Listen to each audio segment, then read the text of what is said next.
जय सिया राम, हरिओम। आप सबका स्वागत है। हृदय से अभिनंदन है। जाहिर है कि आज हमारा जो स्ट्रीमिंग है और बड़ी मुश्किल से स्वामी निग्रहाचार्य श्री भगवतानंद गुरु जी युवा संत हैं, शास्त्रीय हैं और प्रकांड विद्वान हैं, जो वेद का ज्ञान है हम सब जानते हैं। तो आज वो जुड़ेंगे और हमने उनसे बात करनी है कि जो राष्ट्र की राजनीतिक सत्ता है और हर राष्ट्र की मैं कहता हूं, अब भारत की जो सनातनी सत्ता है धार्मिक की, क्या घालमेल है।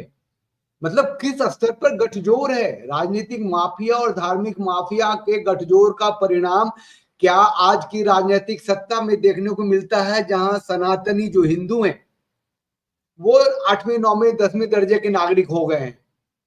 परिणाम जो है दिखता है, निदान क्या है नहीं दिखता है। तो आ गए हैं गुरु जी, आचार्य जी, श्री भगवतानंद गुरु जी। मैं उनको लाता हूं, आप सबसे मिलाता हूं। महादेव, चरण स्पर्श। नारायण श्रीमन नारायण, हर हर महादेव। आपका हृदय से अभिनंदन है, आपको मेरा धन्यवाद। प्रणाम है। हमारे सारे दर्शक जो जुड़ेंगे और जो जुड़ रहे हैं, आप में बहुत अगाध विश्वास रखते हैं, श्रद्धा से भी ऊपर की चीज है वो रखते हैं आपके अंदर। तो हमने आज शुरुआत तो बहुत ही भयानक चीज है, जो राजनीतिक सत्ता की व्यवस्था में जो कुछ हो रहा है वो बड़ा ही हाँ, वेदनापूर्ण है। अभी कांवरियों की जो टोली आ रही है और हाँ, उसमें जो एक उत्तर प्रदेश की सरकार ने, योगी महाराज ने कहा था भैया अपनी पहचान तो बताओ। हाँ, उसके लिए पूरा जो राजनीति हुई तो हुई।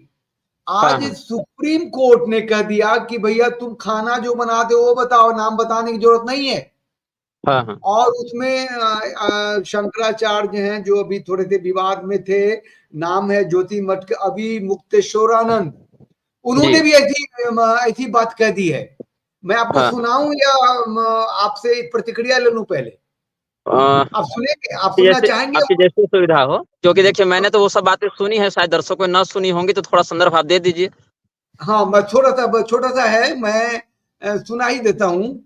हाँ, और उन्होंने जो कहा है ना आचार्य जी, हाँ, वो बहुत बड़े पद पे शंकराचार्य, उन्होंने क्यों ऐसा कहा, क्या कहा, मैं तो कुछ बोलूंगा तो हमारे मुख से शायद अच्छा ना भी लगे।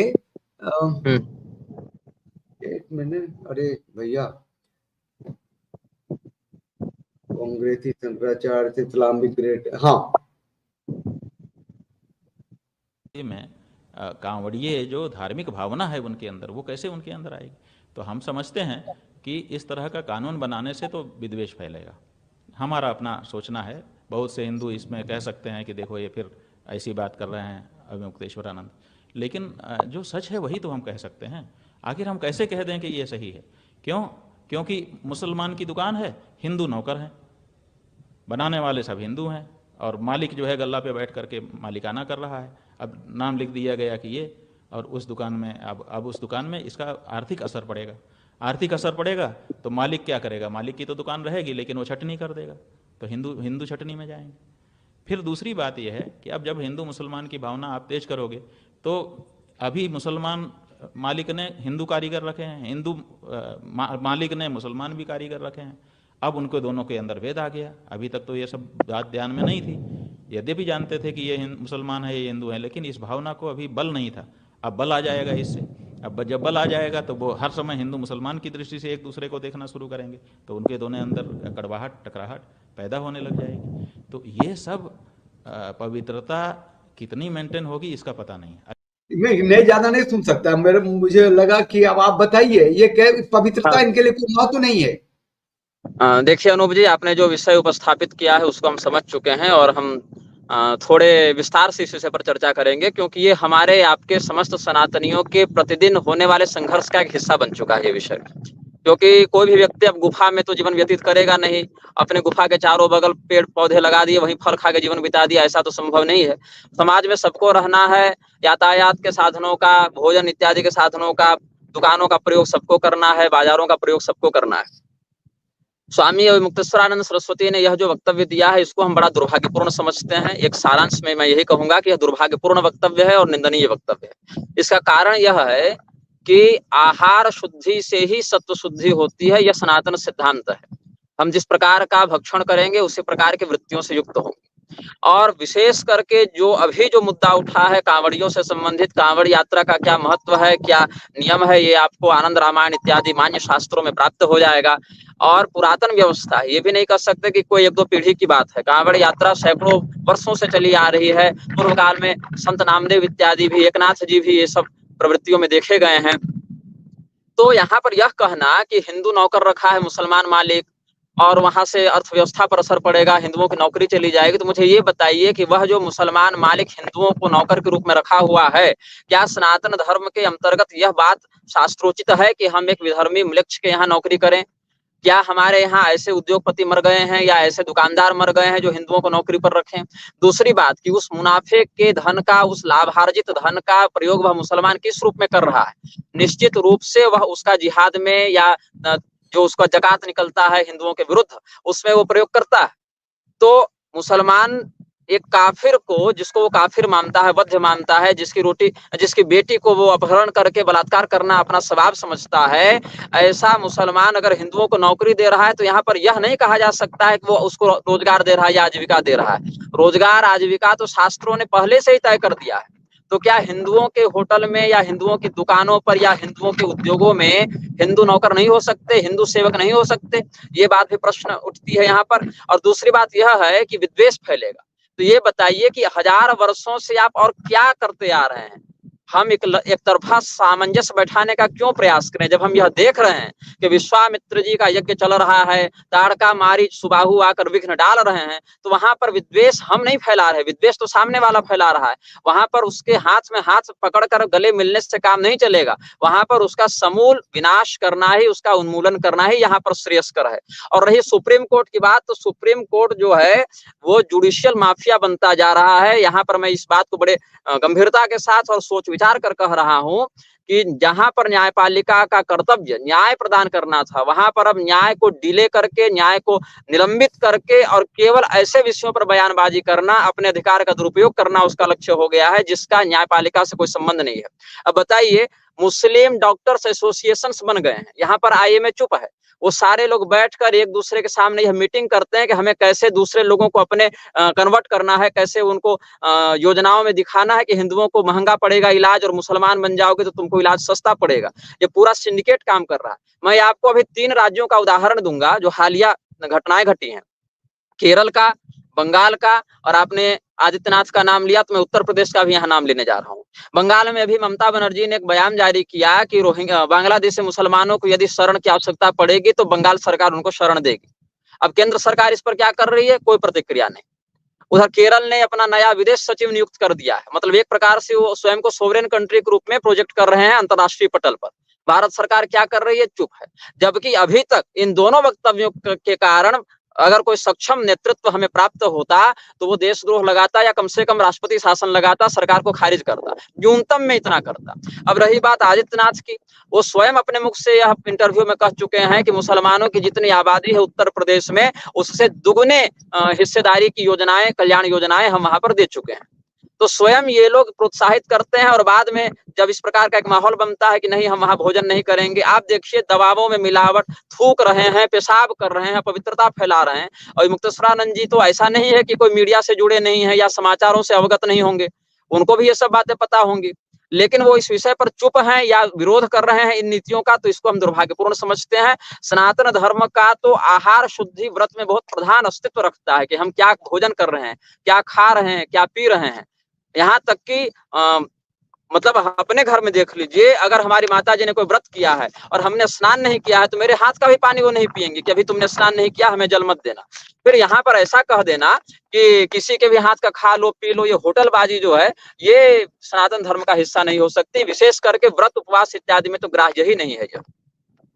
वैमनस्य और विद्वेष सदैव से था, और धर्म और अधर्म के मध्य पाप और पुण्य के मध्य एक जो स्पष्ट विभाजन रेखा है वो सदैव बनी रहेगी। और इसीलिए धर्म का जो नेतृत्व करने वाले लोग हैं, उपदेश करने वाले जो धर्माचार्य हैं, वो राजनीतिक स्वार्थ के वशीभूत होकर इस प्रकार से अगर सर्वोच्च पदों पर बैठकर अनर्थकारी वक्तव्य देंगे तो ये उनके भी लौकिक पारलौकिक पतन का कारण बनेगा, अपनी आचार्य परंपरा को भी कलंकित करेंगे और अपने अनुयायियों को भी भ्रमित करेंगे। ऐसा हमारा चिंतन है।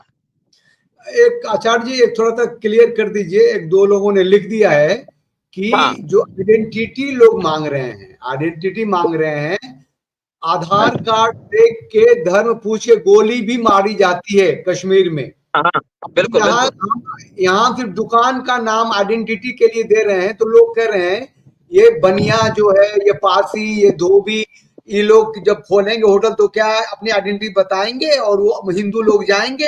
ये हिंदू कौन है, जरा बता दीजिए लोगों को। हाँ।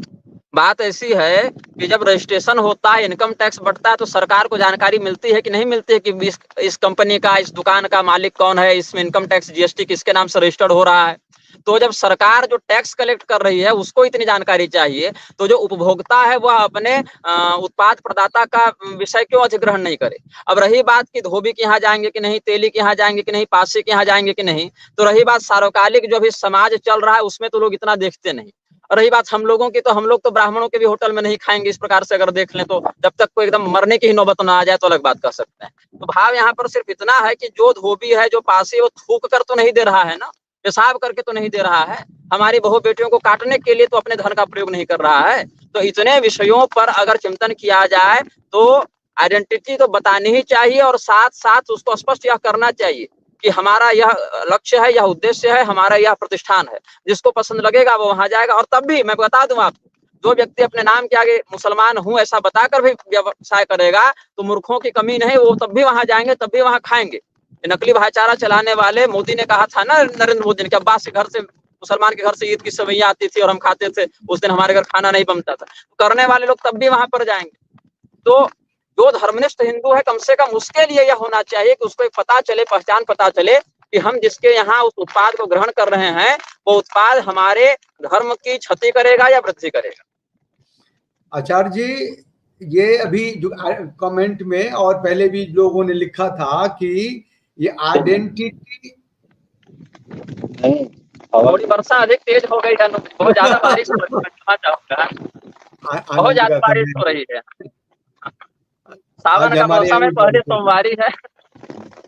हाँ, आज महादेव जी का पहली सोमवारी। फोन भी खराब हो जाएगा।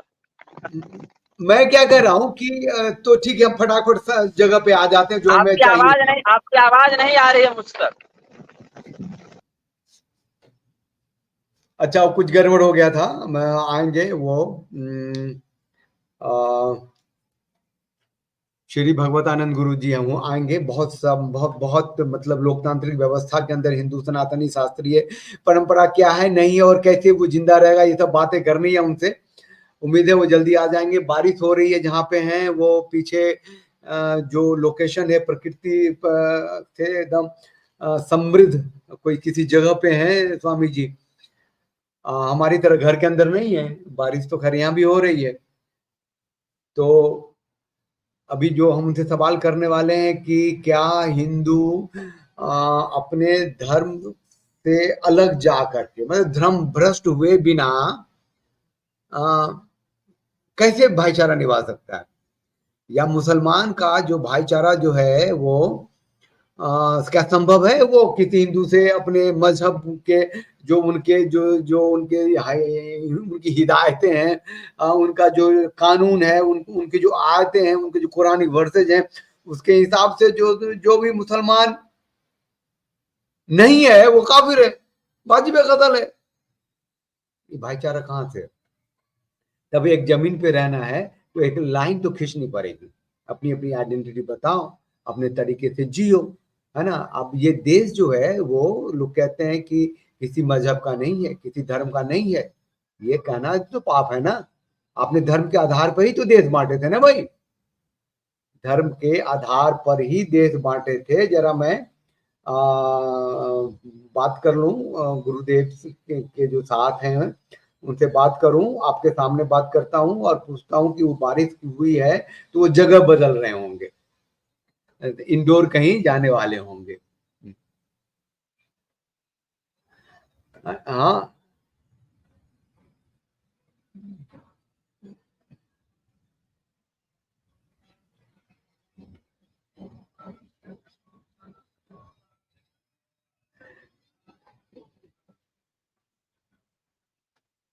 ये ये ये ये एक नितिन है, लगता है जय भीम का कुछ पड़ा हुआ है इनके अंदर, वो थपेड़ा है ना, माथा कुंद हो गया है। ये जितने भी चमार दुसाद पाती उसी जो लोग लिखते हैं ना, दीज आर नथिंग्स, वो सब के सब आज की तारीख में जो है वो नैरेटिव है, वो पॉलिटिक्स है। आपके गांव में तो मुझे तो ऐसा नहीं लगता, मुझे तो कहीं नहीं लगता, मैं तो गांव में रहता हूं भाई, है ना। लेकिन सबका अपना जिंदगी है, अपने भगवान है, अपने भगवान मतलब कि किन्हीं का गुरु को कोई भगवती पूजते हैं, सबका ब्रह्म स्थान है, सब अपने अपने मतलब। ये किसी भी स्थिति में ये बाइफर्केशन बड़े छोटे का नहीं है, स्टेटस गैप हो सकता है। लेकिन जो हिंदू मुसलमान में है वो क्या ब्राह्मण चमार के बीच हो सकता है, वो चमार जो है मुसलमानों के लिए भी उतना ही काफिर है, सिख भी काफिर है, चमार तो छोड़ दीजिए, तो हिंदू लोग हैं। अब हिंदुओं को बांटने का जो तंत्र है जो शुरू हो गया है, जो एससी है, एसटी है, जाति प्रथा है, वर्ण प्रथा, लमाका ढमाका गीत गाने लग गए, हिंदुओं को काट दिया, बांट दिया, धर्म से दूर कर दिया, और इसीलिए हुआ ऐसा कि गुरुकुल परंपरा खत्म कर दी। हाँ, तो गुरुकुल परंपरा खत्म कर दी तो लो कर लो। हाँ, गुरु जी का फोन है। हाँ महादेव, बारिश हो गई है तो अंदर, अच्छा लोग जो लिख रहे हैं उसका क्या होगा? अंदर में नहीं, अंदर में, अच्छा अंदर में नहीं कि, अच्छा अच्छा अच्छा अच्छा अच्छा अच्छा अच्छा। तो ऐसा है कि हम इसको अब लोगों से माफी मांगते हैं, वहां बारिश बहुत हो गई है, अंदर में नेट नहीं मिल रहा है, तो हम लोग इसको निश्चित रूप से जल्दी ही इस स्ट्रीमिंग को पूरा कर लेंगे, ये आप भरोसा दे दीजिए। चलिए चलिए ठीक है, मैं दर्शकों से विदा ले लेता हूँ, फिर अपनी थोड़ी बहुत बात करके, और महाराज जी के चरणों में, गुरु जी को मेरा अभिनंदन, मेरा हृदय से प्रणाम कर दीजिए उनको, और जल्दी जल्दी जल्दी हम आएंगे ब्रजेश जी, और मैं फोन कर लूंगा या आप भी कर लेंगे जैसे ही। अब आज चूंकि हम इसको वाइंड अप करते हैं, तो कल जब भी आपको कहिएगा ये स्ट्रीमिंग को पूरा करना पड़ेगा हमें, ठीक है। चलिए, महादेव महादेव। हाँ, तो ये प्रकृति की लीला थी, हमारी बात पूरी नहीं हो सकी। हम जो उनसे बात करने वाले थे कि राजनीति और धर्म के बीच का संबंध क्या है, अगली स्ट्रीम में पूछेंगे, और कितना किसने दूषित किया है इसको। हम उनसे पूछने वाले थे, religious mafia controls politics and then economy. ये जो धार्मिक माफिया है कौन है, कहाँ है, किस रूप में है। हम उनसे पूछने वाले थे कि ये देश सबका है, किसी धर्म या मजहब का नहीं है। ये नैरेटिव कितना गलत है, बंटवारे के बाद का ये भारत पूरी तरीके से हिंदुओं का देश है। जब हिंदू कहते हैं तो सिख कहते हैं, बौद्ध कहते हैं, जैन कहते हैं, जो धर्म यहीं से उपजा है, पनपा है, यहीं से फैला है। हिंदू चेतना जागृत हो, इसके लिए शास्त्रीय संतों की भूमिका क्या होगी, और कौन से जो संत हैं वो अशास्त्रीय हैं, अधार्मिक हैं, बने बनाए हैं और अपनी भूमिका का निर्वाह नहीं कर रहे हैं। ये बातें करनी थी। 1 घंटे का हमारा जो था वो स्ट्रीमिंग था। बारिश बहुत जबरदस्त हो गई, बहुत स्ट्रगल कर रहे थे वहां, किसी तरीके से छाता होता, लेकिन 1-2 आदमी थे वहां, नहीं हो पाया। किसी प्राकृतिक सानिध्य में है वहां, जहाँ की नदियां हैं, पहाड़ हैं, जंगल हैं, कोई जगह नहीं बताया हमें। तो मैं इतना मैं जानता हूं कि अंदर में जो जाएंगे तो वहां नेट काम नहीं करता, इसलिए निगराचार्य श्री भगवतानंद गुरु जी को जाना पड़ा। और आप सब जो इस थोड़े से समय के लिए आए हैं, रहे, और हम ये वादा करते हैं आपसे कि हम जल्दी आएंगे, आप सबको एडवांस में खबर भी करेंगे हैं कि निगराचार्य जी भगवतानंद गुरु जी आ रहे हैं हमारे साथ और हम सब जुड़ेंगे और उनसे बहुत तल्ख सवाल करेंगे, शास्त्रीय सवाल करेंगे और खुद को जागरूक करने के लिए जितना कुछ हो सकेगा उनसे जरूर पूछेंगे। तो अभी के लिए हम भी विदा लेते हैं। चैनल को लाइक शेयर सब्सक्राइब करने के लिए हर बार कहते हैं, अब तो स्ट्रीमिंग पूरा हुई नहीं, फिर भी ये एक प्रक्रिया है जो मैं कहता हूँ।